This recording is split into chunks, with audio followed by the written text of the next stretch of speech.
Hi, my name is Kurtai Mitchell. I'm 35 years old and I am a single mother.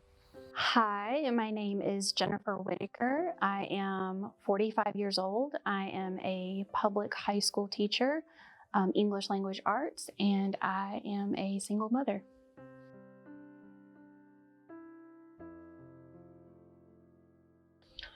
The impact that it had on me was basically having to grow up really, really fast because I was a teen mom.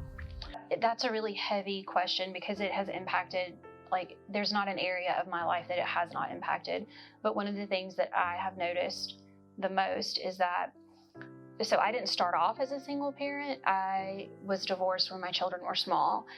And the biggest thing that I have noticed is just that it has made me more compassionate and understanding, and empathetic to mothers in all walks of life. Not having any support system was the hardest, but I got through it, Having my daughter was the best thing that ever happened to me. So it kind of pushed me to do better, work harder, and, because I wanted her to have a better life than I had. I've learned that we're all kind of a group, being a single mom has kind of put me into a larger group of people that I may not have ever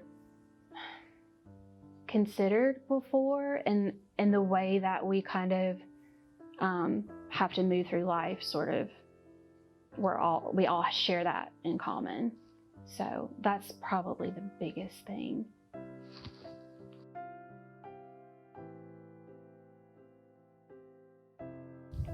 It's not easy, and sometimes it still can be a struggle. But by the grace of God, I get up and do it every day and take it one day at a time. To single parents out there, just know that it's gonna be okay. You got this. Being a single parent can get overwhelming, because the decisions fall, the family decisions kind of fall only on your head. In my instance, because it's me and my daughters in our one household. And so that can be very overwhelming, because you kind of share all of the weight and the responsibility of those decisions. So first, I would say that it's making me cry a little bit, is that you are, never forget that you are capable and you are enough and you can handle it and you can do that and it will be fine. And the other thing is to never forget your worth or how valuable you are. And even if you are in a community where single parenting is not the norm, you are not alone. We're all over the place. And we don't look like any one thing, and we're not any one type. And I would just say that, even if you feel alone where you are not.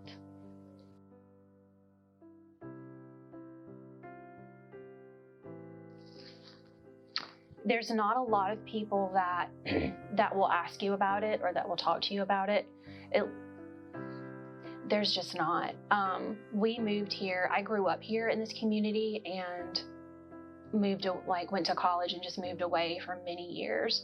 I did not come back until after I was divorced because I found that I needed that community and family support that I could have here, because I really do believe it takes a village to raise your kids. And I didn't have a village where I was. And so, and even though I had that support though, and I knew when we moved back several years ago, your head tells you, common sense tells you, you can't be the only single mom in this town. That's just not, statistically, that's not true, right? But that's how I felt, because everybody that surrounded me had a partner, had a husband specifically, and I just felt very kind of outside, kind of alone, because I didn't have anybody to talk to that understood what making decisions by yourself meant, or when you're exhausted at the end of a day of work and you come home and there's only you, you're the only adult in the house to take care of things, like how exhausting that can be. Finally now I have like a little small friend group, and we're all single moms, and like we get it.